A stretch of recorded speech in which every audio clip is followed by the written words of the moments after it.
Metaphysical Thinking in Africa. Introduction. Themes in African Metaphysics. Lebisa J. Tefo and Abraham P. J. Rue. Why does lightning kill people and destroy property? Why are some people successful whereas others, despite their efforts, fail? Why do innocent and good people become ill and die? These and other similar questions show humankind's need to understand the world they are living in, to make sense of the kind of reality they find themselves in. People differ about the validity of these questions. In some communities they are seriously asked and answered. In others they are rejected as non-questions, as meaningless. Why is this? Because people have different conceptions of reality and of the interrelations between aspects of their world. People who ask the above questions have a teleological conception of reality. That is, reality hangs together because of aims, and it is driven by aims. There are no blind happenings, but only planned action. Those who reject these questions as meaningless think of reality in mechanical terms, in terms of mechanical causation. That a house or a person was struck by lightning has, according to them, to be understood in scientific terms, in terms of mechanical causation and not in terms of some or other aim behind it. Such thinking about reality, that is, such attempts to fathom what is real and what is not, and what the ultimate nature of reality is metaphysical thinking. Metaphysics is that branch of philosophy concerned with the most fundamental questions: existence, essence, space and time, the nature of universals, cause and effect, etc. There are people who think that our perception of reality is an objective, almost mechanical affair, that what we see, taste, hear and smell must be exactly the same for all. This view has long been rejected, both on the basis of experience and with reference to the way in which we use our concepts. Our perceptions are influenced by our expectations, beliefs and emotions, but also by our conceptual schemes, our histories and social circumstances, and the language we talk. That is to say, the conception of the nature of reality varies from culture to culture, almost suggesting that different cultural communities live in different worlds. The above exposition leaves us with two serious problems. 1. If we are dealing with different conceptions of the world, is it possible for a person to know and to discuss other conceptions, or are we totally fenced in by our own conceptions? And if it is possible to know and discuss other conceptions, can this be of any use? Is it possible to change or even to replace a given way of conceiving of reality? 2. Is it necessary to spend time on conceptions which we believe are wrong because they clash with what is scientifically accepted? We cannot go into these questions in depth, but they take us to an important reason for making an issue of African philosophy. We shall therefore deal with them, albeit in a rather indirect and superficial way. A dominant feature of philosophy, which until recently meant Western or European philosophy, is its theory of rationality. Rationality has been seen as a universal inherent ability of humankind to determine the truth. According to this theory, rationality is based upon logical deduction and strict rules of evidence. The distorting tendencies of effect must be avoided at all costs. This provides a method of investigation in which correct answers are thought to be rationally determined, that is, true. Rationality, therefore, is seen as the only avenue towards reliable knowledge, and also as being certain of success in yielding correct final answers if its methods are promptly followed. Rationality is now, in postmodernity, as it is called, seen by many as a social process, i.e., reason is neither necessary nor universal, but nor is it arbitrary, for it emerges in plural conversations in which people together inquire, disagree, explain, or argue their views in the pursuit of a consensual outcome. Such an outcome is one that the participants, after careful deliberation of different opinions and alternative perspectives, are satisfied with for that moment in time. The only condition for such a discussion is the possibility of communication. Communication can never be guaranteed, even among people with the same conceptual scheme. Miscommunication and thus explanation and correction is always possible. If the will to communicate is there, it is possible to cross even conceptual divides. Given this view of rationality and the logical possibility of open communication, such discussion, and particularly cross-cultural discussion, is possible. But what is important is that it is essential, because no one can claim that he or she is in possession of the truth. Against this background, Nordembo has developed a pluralistic approach to cultures and frameworks, what he calls alternativism. He accepts that there are different cultures with different questions, answers, values, etc., and that it is possible to understand and communicate with other cultures. This then implies that for every position there are substantiated alternatives. Such alternatives thus have to be evaluated. He concludes, this means that dangers of cultural chauvinism are avoided. Alternativism does not imply that a definite belief is more sacrosanct than another view. Only a test of the views can substantiate their validity. Alternativism, in fact, implies a more modest ambition with regard to the possibility of creating an all-embracing cosmology. The recognition that alternatives can always be thought of with regard to the prevailing view liberates us from orthodox restraint on the one hand, but at the same time places us, intellectually speaking, in a little boat in the open sea with no safe harbor in sight. Is there an African metaphysics? There have been many attempts to show that there is one set of ideas which is common to the whole African continent and which may be termed African philosophy. In terms of this approach, there must be then also a particular African metaphysics. This is only one of many different approaches to or trends in African philosophy. In fact, this approach has come in for severe criticism. In present-day philosophical activity on the continent, there is a strong tendency to approach philosophy in a culture-specific way. That is, not to try and come up with views which are supposed to apply to all groups on the continent, but rather to describe and discuss the views of specific cultural groups such as the Akan, the Igbo, the Yoruba, or the Zulus. As, for example, in the analyses of the Akan-Yoruba conception of person. People became wary of the vastness of the continent. What is the case in West Africa need not be the case in Eastern or Southern Africa. The question of the approach that should be followed when discussing philosophical problems in an African context is the theme of intense ongoing debate among African philosophers. We can say, however, that the culture-specific approach has much in its favor. For example, philosophical thinking in Africa is not fully documented and described, and it is dangerous to generalize before more progress has been made with these tasks. Furthermore, as was pointed out earlier, truth is a social construction. No person and no group can assume that the final word about any problem has been spoken. Any contribution which may help to further our understanding of reality should get a hearing. Wiredu, for one, is strongly in favor of this approach which he calls strategic particularism. It thus seems risky to opt for an African metaphysics at this stage. These considerations immediately reflect on the methodology of this article. In spite of the above arguments, we do not outline the metaphysical ideas of one cultural group, nor do we work comparatively in this introduction. In fact, our approach here has much in common with ethnophilosophy. Moreover, there are also traces of the traditional approach, that is, the emphasis is on ideas which are seen as part of traditional Africa. We argue that, generally speaking, metaphysical thinking in Africa has features which make it a particular way of conceptualizing reality. Facets of this conceptual scheme are discussed with reference mostly to specific cultural groups. There is no denying that people who believe in witchcraft or a supreme being have particular conceptions of reality, which include aspects such as causality, personality, and responsibility, the nature of matter, and so forth. It is clear, and in the exposition we often show, that views which are called traditional still play a role, indeed an important role, in the lives of Africans. Such views cannot be ignored because they also come into play when issues such as development, education, government, and legislation are discussed. A further consideration is in place here. There is no reason why all peoples on a continent or even all members of a cultural group should think the same about metaphysical matters. In so-called Western philosophy, there is no prevailing tradition of presenting and practicing philosophy on ethnic or geographical lines.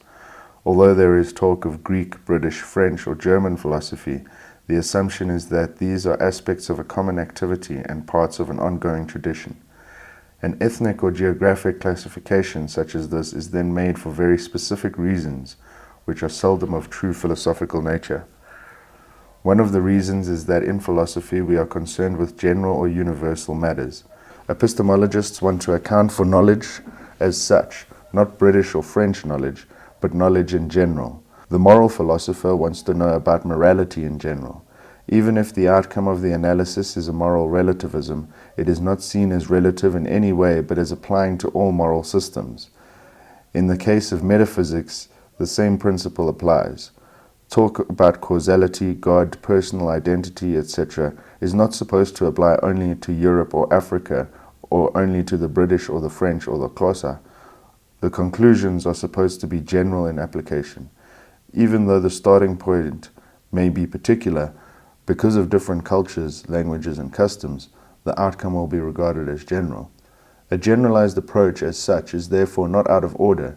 Even if a generalization is wrong, it can stimulate attempts to correct it. Claims to a common African philosophy are made here, although we know that this is dangerous. A great deal of descriptive work still has to be done. One of our aims is to stimulate such descriptive research. Furthermore, given what has been said about the general nature of philosophical reasoning, the latter often works with possible conceptualizations. Descartes did not describe and reflect on a factual situation. In this sense, views held in Africa about metaphysical issues should be dealt with like any other views. What this means is that African views should be raised in general philosophical debates as possible views about these matters, and as based on arguments which should be considered as arguments. Irrespective of the factual correctness of the ascription of certain views of Africans in general, these views can and should be evaluated critically. This then is a further aim, to draw the readers into the ongoing metaphysical debate. This is what most writers about African metaphysics see as their aim, and a younger African philosopher such as Appiah is definitely pushing African philosophy in this direction. When we talk of the views of the Akan or the Yoruba, this is not to be taken literally as meaning that every member of that group holds these beliefs or accepts those views. As with any group, we are dealing with general or majority trends. There will be people who reject such beliefs or who believe otherwise. Intracultural debates also take place. In summary, then, we may say that we aim at providing information about metaphysical thinking in Africa, and we believe that we are outlining and discussing views which are alive in a fairly large part of Africa and which can serve as representative of metaphysical thinking in Africa.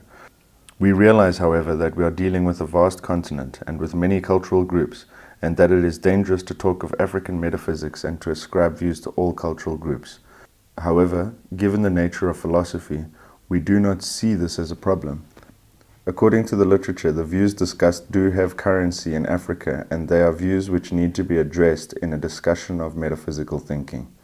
Metaphysical discourse in Africa must be based on the African perception of reality, as determined by a history, geographical circumstances, and such cultural phenomena as religion, thought systems, and linguistic conventions entrenched in the African worldview. This implies that most metaphysical discourses on the continent have certain common features. Central to African metaphysics are religious beliefs relating to the African conception of God, the universe, and their interrelations. Further notions such as spirit, causality, person, space and time, and reality in their various conceptions play a significant role in the life of Africans as they grapple with existential realities through phenomena such as religion, ancestral veneration, witchcraft, magic, etc. Furthermore, African metaphysics is holistic in nature. Reality is seen as a closed system so that everything hangs together and is affected by any change in the system.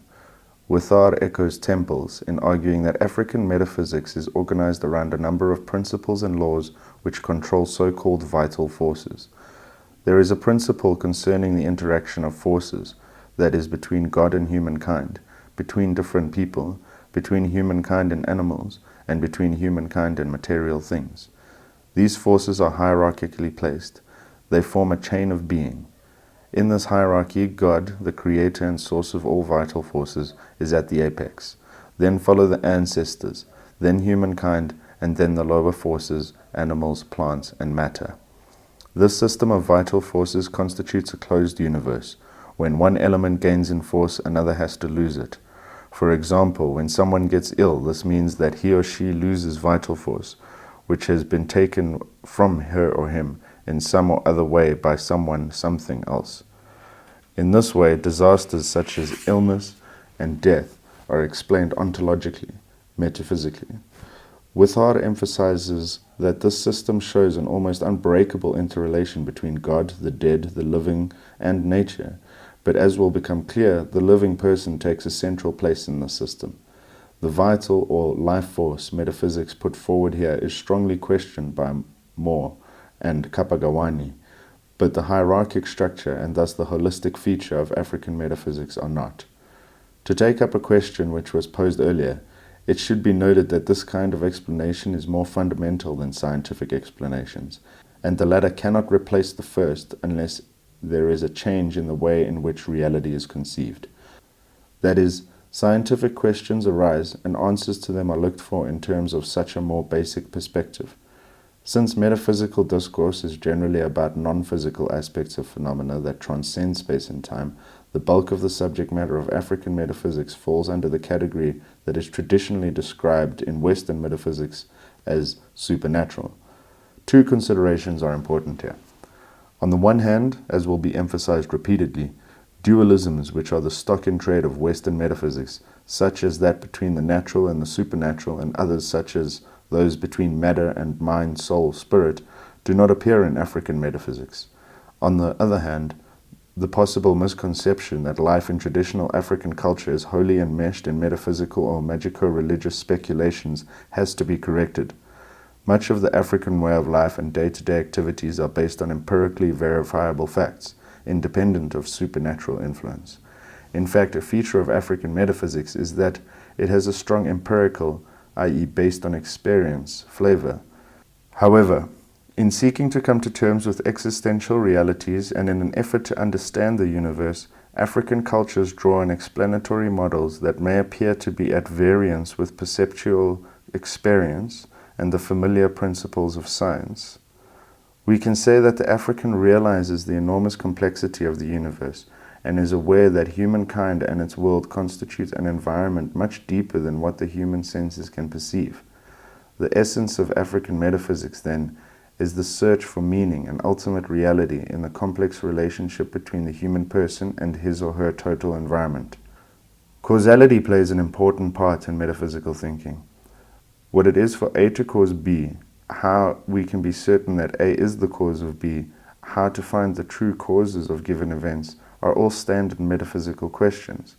Such questions gain a place in metaphysical thinking when they are asked about reality, as such as, for example, asking about the origin cause of the world or of morality, which, for example, leads to the proposition that God is such a first cause. The same happens when we ask about the base, cause, of personal identity or of free will or of action, and then refer to the mind or the soul as such a cause. In African metaphysical thinking, cause also plays a pivotal role. In fact, African philosophers such as Wiredu, Sogolo, and Appiah see an understanding of the African view of cause as the key to understanding African metaphysics. These writers point out that there is a difference between the Western view of causality, which according to them is mechanistic, and the African view, which is in general more teleologically inclined. Appiah's explanation shows that this links up with a basic feature of African metaphysics, the rejection of chance. What is most striking about the unscientific explanations that most pre-colonial African cultures offer is not just that they appeal to agency, but that they are addressed to the question why, understood as asking what the event in question was for. Evans Pritchard, in his account of Zande belief, insists that the Azande do not think that unfortunate events ever happen by chance. Their frequent appeal to witchcraft, in the absence of other acceptable explanations of misfortune, demonstrates their unwillingness to accept the existence of contingency. But to reject the possibility of the contingent is exactly to insist that everything that happens serves some purpose, a view familiar in Christian tradition, or in the deep need people feel for answers to the question, why do bad things happen to good people? Zande witchcraft beliefs depend on an assumption that the universe is in a certain sort of evaluative balance. This leads Sogolo to distinguish between what he terms primary and secondary causality. What he terms secondary causality is what Westerners usually understand as cause, that which brings about an event or a change, such as a petrol bomb caused the fire. By calling these causes secondary, Sogolo indicates that they are not of primary concern to the African. The petrol bomb and the resulting fire are, so to speak, expressions of an aim which interrelates event, world, and person. Sogolo says, primary causes are those predisposing factors not directly explicable in physical terms. Some of these take the form of supernatural entities such as deities, spirits, witches, Others are stress-induced, either as a result of the victim's contravention of communal morality or his strained relationship with other persons within his community. This account of causality points to another feature of African metaphysical thinking. It is social in nature. In fact, as will become clear in the discussion, it is difficult to distinguish metaphysics, social theory, and morality in African thinking because all philosophizing is communitarian in nature. This comes out very clearly in Moore's criticism of Schutter's use of the idea of vital force to characterize African metaphysical thinking.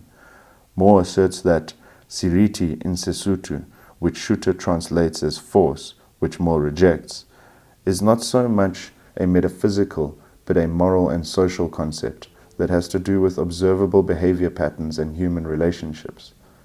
This also takes us back to a point made earlier that African metaphysics is basically empirical in nature. Themes. God. God in African life.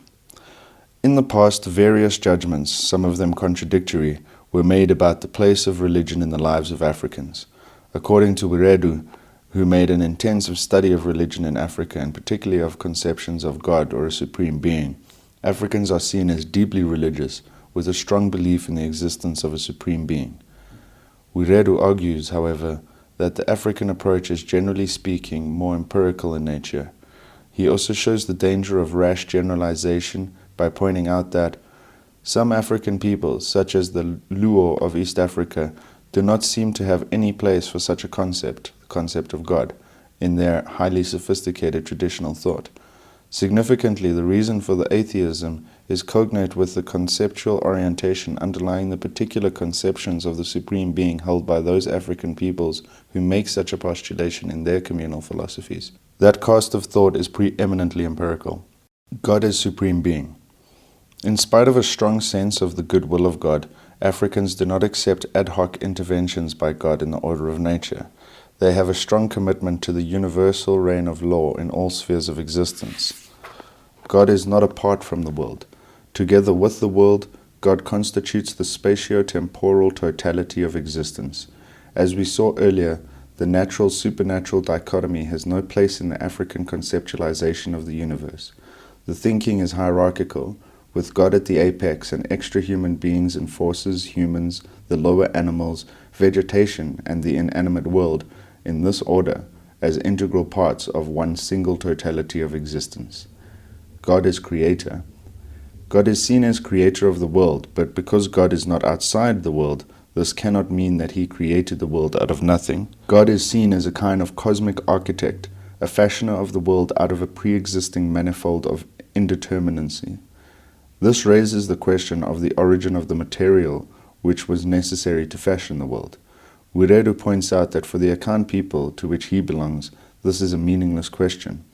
The absolute nothingness entailed in the notion of creation out of nothing scorns any context.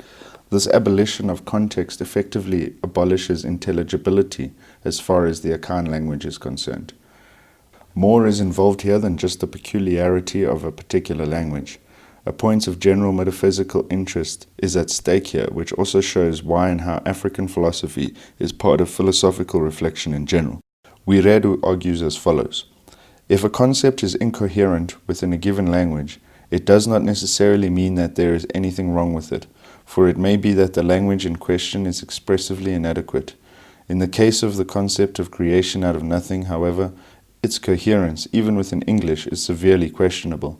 In English, the concept of there is, note the there, which is equivalent to exists, is quite clearly spatial. It is because the word exists does not bear its spatiality on its face that it has been possible in English to speak as if existence were not necessarily spatial without prohibitive implausibility. Besides the maxim that ex nihilo nihil fit, out of nothing nothing comes, which ironically is championed by Christian philosophers such as Descartes, conflicts sharply with the notion of creation out of nothing. That nothing can come out of nothing is not an empirical insight, it is a conceptual necessity, just like the fact that 2 and 2 cannot add up to 50. Thus, to say that some being could make something come out of nothing is of the same order of incoherence as saying that some being could make 2 and 2 add up to 50. Besides, The causal connotation of creation is incompatible with the circumstance, or rather non-circumstance, of absolute nothingness. Causation makes sense only when it is in principle possible to distinguish between post hoc and propter hoc, i.e. between mere sequence and causal sequence. If there were one being and absolutely nothing besides him, then logically that distinction would be impossible. If so, the notion of causation collapses, and with it that of creation. This is not the place to discuss these views in any depth. It should, however, be pointed out that the views about God as they are summarized here are problematic in various ways. We do not experience God in the normal way. We do not see God. That God exists, how God exists, and how God interacts with the world are all problems that need looking into. Ancestors.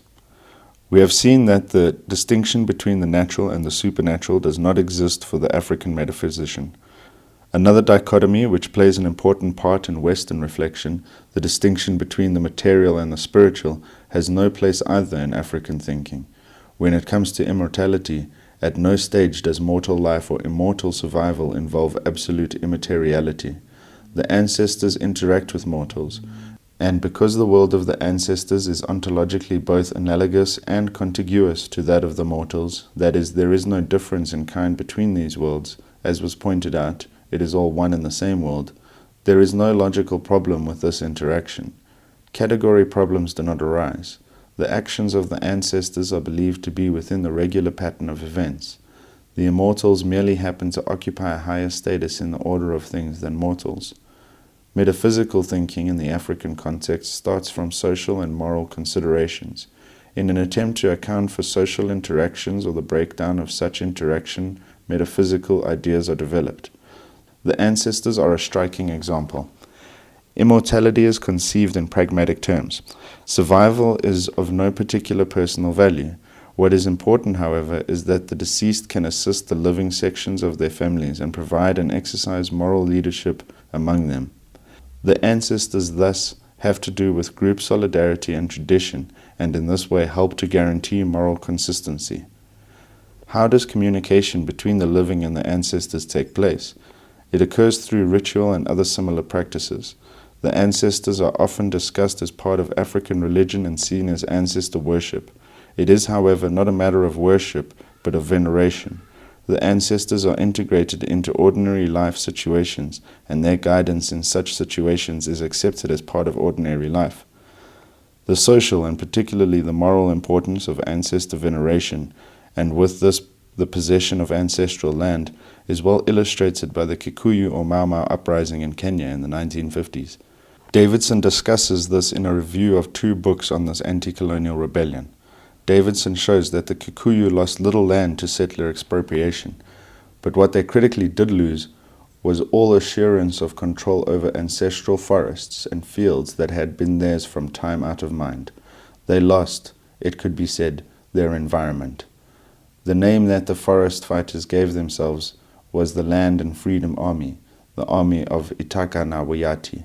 Wiyati emerges as the symbol of a strong inner compulsion, standing for the moral agency that legitimizes or at any rate sponsors maturity and self-respect, in line with Kikuyu ancestral concepts of the difference between good and evil, between success and failure, eventually between life and death.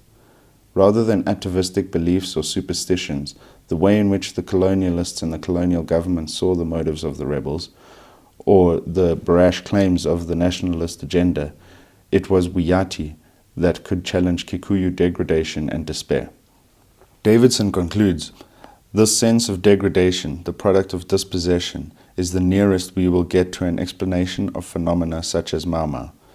As was the case among other subjected peoples, colonial dispossession led to a more or less complete disjuncture from previous Kikuyu history. With a contemptuously dismissive hand, the ancestors were banished to the realms of impotence and anonymity, from which there seemed no way of recalling them, and so, for the living and the yet unborn, there was no way of conserving the notion of community as these peoples had learned to understand it. This then meant moral dislocation. We can clearly see here how African thinking is community-centered, and thus how closely together metaphysics, morality, and social theory are knit. There is nothing wrong with honoring one's ancestors and using their lives and decisions as guidelines. But in the end, a decision is something personal, which has to be taken with reference to the particular context and the relevant facts, and for which relevant reasons have to be given. There are also situations in which a break with tradition and existing beliefs and practices may be necessary. The revolution in South Africa is a case in point, where tradition and traditional ways of doing and judging had to be changed or at least critically evaluated. Moreover, the theory of immortality on which this veneration rests can be questioned from at least two sides. What is it for an individual to be immortal? How can he or she be and remain the same in such a state? Can a person be a person and remain the same person without reference to ordinary situations and experiences? The believers try to meet this criticism by playing down the difference between the material and the spiritual, and saying that the ancestors have what the Westerner would call a material existence, and that this is still part of life as long as the ancestors have offspring and are remembered by them. Only after this does existence move to a different realm. For this existence, it will be necessary to explain what is meant by the phrase, remain part of life, because the ordinary ways of knowing of such participation and interaction, those of observation, direct discussion, and physical acts, are not possible. Witchcraft.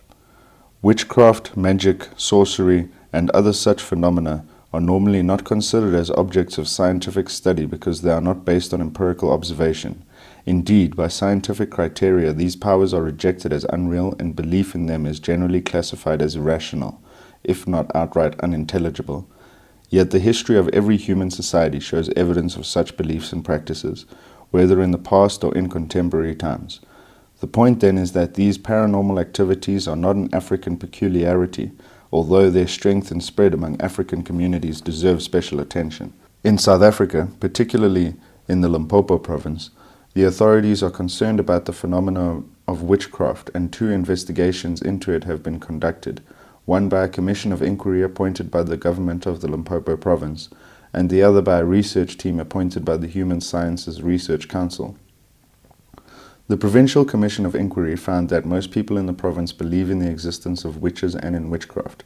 They go even further. It is quite clear that witchcraft as a phenomenon is still a factor to be reckoned with in other regions of South Africa. Witchcraft beliefs occur among people of all levels. They found that executions of witches without formal trials by members of the community increased dramatically over the past 10 years. Communities believe that witches destroy people's possessions and cause misfortune, such as illness and death, to their friends, enemies, and neighbors. Trials and the resultant executions of witches often take place in the event of untimely death, for example in the case of a child. When someone is killed by lightning, as often happens in Limpopo province, it is also seen as untimely death and thus as the result of witchcraft. We can safely say that the belief in witchcraft is intense in most African societies, and that people conduct their daily activities under tension, suspicion, and fears of bewitchment. There are issues of genuine philosophical interest about the status and possibility of events attributed to witchcraft. The possibility of such acts, of course, presupposes that witches exist. But first, we need to know the kind of entity that witches are supposed to be. Generally, and granting the possibility of local variations, the conception of witchcraft in Africa is that witches are normal human beings who operate mainly within the domain of their own extended family. Thus, the suspected witch is usually a close or distant family member who is believed to harbor ill feelings against her victims. Witches possess the extraordinary capacity of transforming themselves into disembodied forms or into animals. In their incarnates and with their real bodies left behind, they can fly and move instantaneously from one point to another, and with these powers they cause the death of people, make men impotent and women barren, and cause failure in all forms of human endeavor. The actions of witchcraft are usually couched in a language well nigh indistinguishable from the actions of normal persons. For instance, it is claimed that witches hold assemblies, prey on human bodies, or suck the blood of their victims, claims that are obviously not intended to convey literal meanings, but to the believer, claims about witches and witchcraft are neither metaphorical nor mere symbolic representations. They are as real to the traditional African as scientific claims are to the modern scientist. Sogolo thinks that to understand this phenomenon, we have to refer to what he calls primary causes, because a combination of the different categories of causes will provide a fuller explanation of this and other phenomena in African life. The kind of problem to which witchcraft is supposed to provide a solution draws on human relations, and it has thus to be understood in a meaningful cultural context. But then the question still remains: why link the misfortune to a specific person as the cause who has then to be executed for the alleged deed?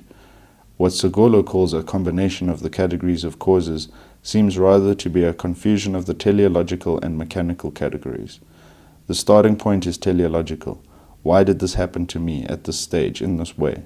Why did the lightning strike her? Why this death? These are attempts at integrating events at a higher level to make sense of the event.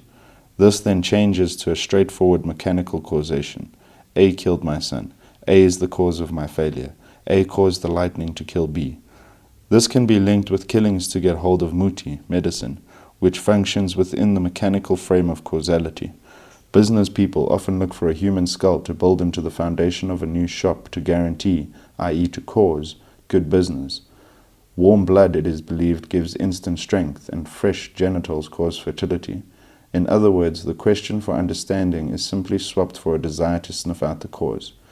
Because we have to do, in the case of witchcraft, with perceptions based on a logical error, that making sense of an event is the same as finding the cause, neither the provision of facts, example scientific schooling, nor punishment will change the situation. That is why the Commission of the Limpopo province recommended that rather than talk of the suppression of witchcraft, for example in legislation, to change to managing of the practice. Furthermore, medicine people should be encouraged to accept and comply with a code of conduct and to register with the Council for Traditional Healers. The Commission further recommended that the government start an intensive education program to free the inhabitants of the province from this belief. In this, the Commission was right. But again, such a program will have to be carefully planned so as to deal with the real problems. The first is a logical one, about confusing different kinds of questions, while the second is about human relations and the settlement of differences. The new school subject, Guidance and Life Skills, could be of value here, because it should also address the problem of the meaning of life, what kind of question this is, and how we are to handle it. That is, to see questions regarding so-called primary causes for what they are, to understand how we can try to answer them and what the status of proposed answers is. Personhood. What is a person? Different answers have been given to this question. One of the best known is perhaps the answer of the French philosopher Rene Descartes, that a person is a combination of two radically different substances, matter, i.e. a body, which is extended in space, and mind, with thinking as its essential characteristic, and which does not occupy space. This theory brought a whole range of problems in its wake, such as that of the interaction between these two radically different substances, to account for human action, for example, and that of other minds. How can we ever be sure of the other bodies we meet being inhabited by minds? In general, this is an unacceptable account of the nature of a person.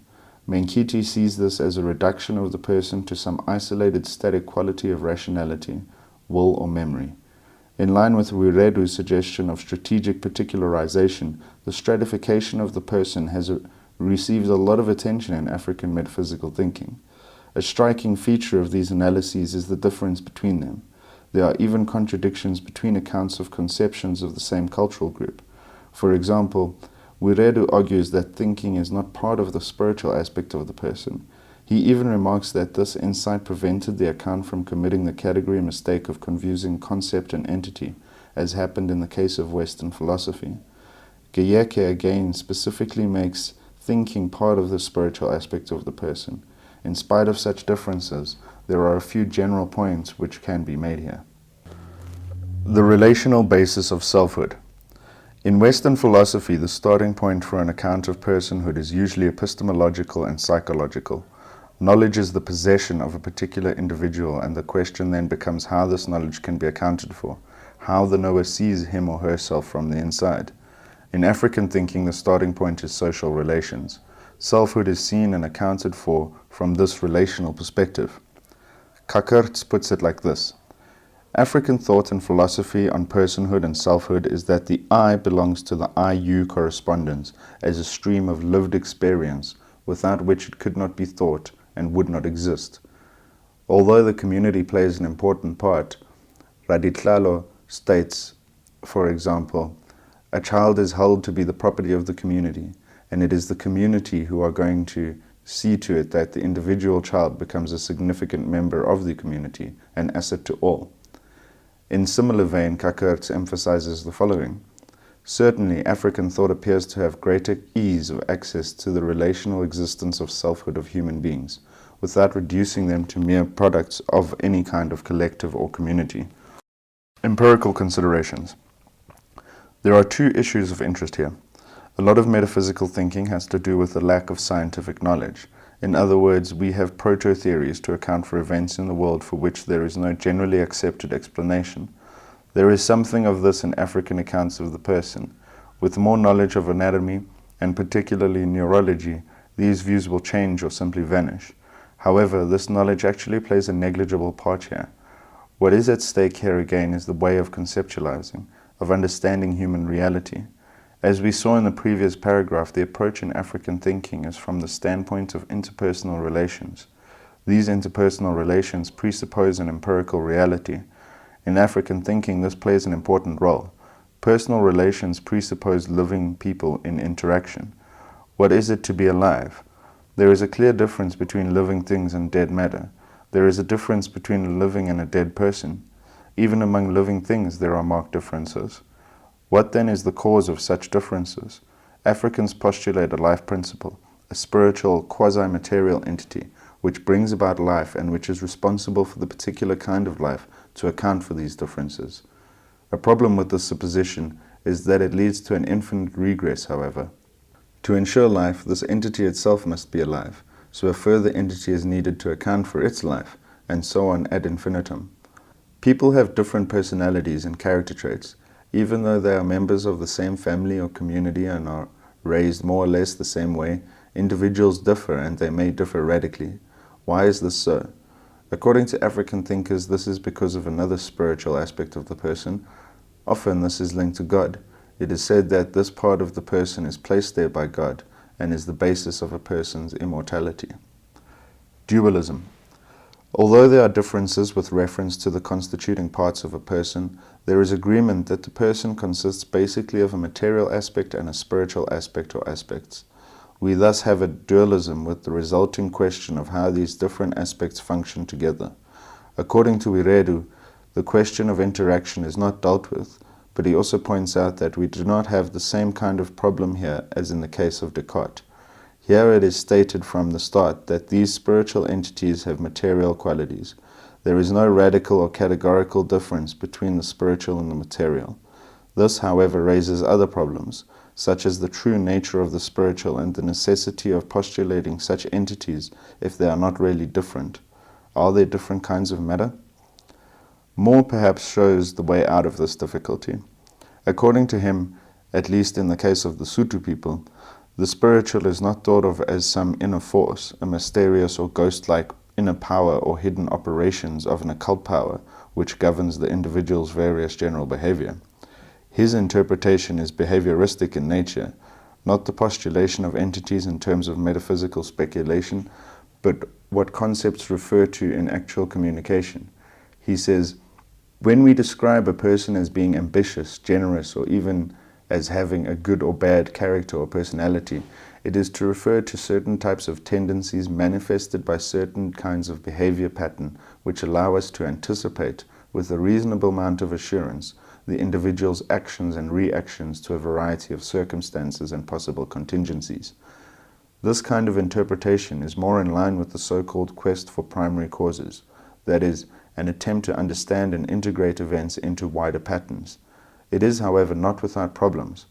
There is talk here of tendencies and anticipation.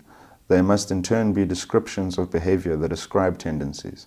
This means that we do not have an explanation, but only a theory about meaning. We know that this does not satisfy the metaphysically inclined. Destiny. An important aspect of the African conception of a person is destiny. whose choice or imposition predetermines for the person what he or she will be in life. A person's destiny determines his or her success or failure, his or her personality, luck or ill luck. The available literature on the subject varies as to how an individual's destiny is allotted, whether it is a result of the person's own choice or through an imposition by another being. The possibility that destiny could be an outcome of a person's own choices raises a fundamental problem. To be able to make a choice, one must have adequate information as well as a preference for the rational. All this certainly makes it most unlikely that an individual would opt for a destiny that is undesirable. On the other hand, if a person's destiny is an imposition, it has serious implications in matters of moral responsibility. Why should a person be held morally responsible for his or her actions if he or she had no choice in the making of his or her character and personality? A greater conceptual problem arises from the issue of the alterability or otherwise of a person's destiny. If indeed the causes of our actions have been preordained such that what will be, then why do we make efforts to alter pending misfortunes? One possible explanation has been that destiny does not amount to fatalism, in which the person resigns him or herself to fate with respect to future situations. Among the Yoruba, for instance, it is believed that under certain conditions a person's destiny can be altered on earth, either for good or for bad. This sounds contradictory, but the main point of emphasis is on a person's moral character in the sense that destiny coexists with freedom, morality, and responsibility. In Africa, the poverty of a lazy person is not blamed on destiny, nor is an offender spared punishment on account of his or her destiny. Some, in fact, argue that destiny among the Yoruba is conceived as a mere potentiality whose actualization depends on a person's human qualities. Others claim that a person's destiny merely determines the broad outline of his or her life and not the minute details. To that extent, the concept of destiny may be understood as a version of soft determinism. Gbadegsin discusses all these problems in connection with and also the possible interpretations of the idea of destiny. He concludes that destiny has two aspects, the individual's character and the influence of society, but in the end, it is the influence and the demands of society that are really at stake. Persons are what they are in virtue of what they are destined to be, their character and the communal influence on them. A person whose existence and personality is dependent on the community is expected in turn to contribute to the continued existence of the community. The meaning of one's life is therefore measured by one's commitment to social ideals and communal existence. Concluding remarks. Henk Withard identifies the problem of political and cultural identity in Black Africa as the central problem of African intellectuals. This is an impossible enterprise without a serious reflection on basic metaphysical thinking. Moria hits the nail on the head when he says, "The awakening to a properly African conceptual framework will enable us to escape the imperialism of Western thought, as the politicians might say. We will be better able to locate our concrete problems. The West has used an individualistic and objectivist framework, and that has given it a powerful civilization where the individual is powerful, where liberty is a good that is absolute, and there is room for the play of free enterprise, where scientific and technological progress covers the world with its achievements. In Africa, things are quite otherwise, since African civilization is characterized above all by solidarity, communitarianism, traditionalism, participation. This difference in perspective in thinking about reality poses both an internal and an external challenge. It is not enough for Africans to state that their perspective is a social or communitarian one. The views have to be explained, substantiated, and the implications for metaphysical thinking of such an approach have to be worked out. But the debate between African philosophers and philosophers belonging to other traditions or cultures is as important. No culture, and particularly no philosophical perspective, can develop in isolation. Such communication poses the challenge to other traditions, and particularly to European Western philosophers, to note the differences in perspective and to take trouble to understand them. To interpret concepts such as God, spirit, cause, personality, immortality, etc. in the traditional Western way of dealing with African thinking must result in miscommunication. Both these challenges need to be taken up to further the discussion and understanding of ourselves, our world, and our relation to the world.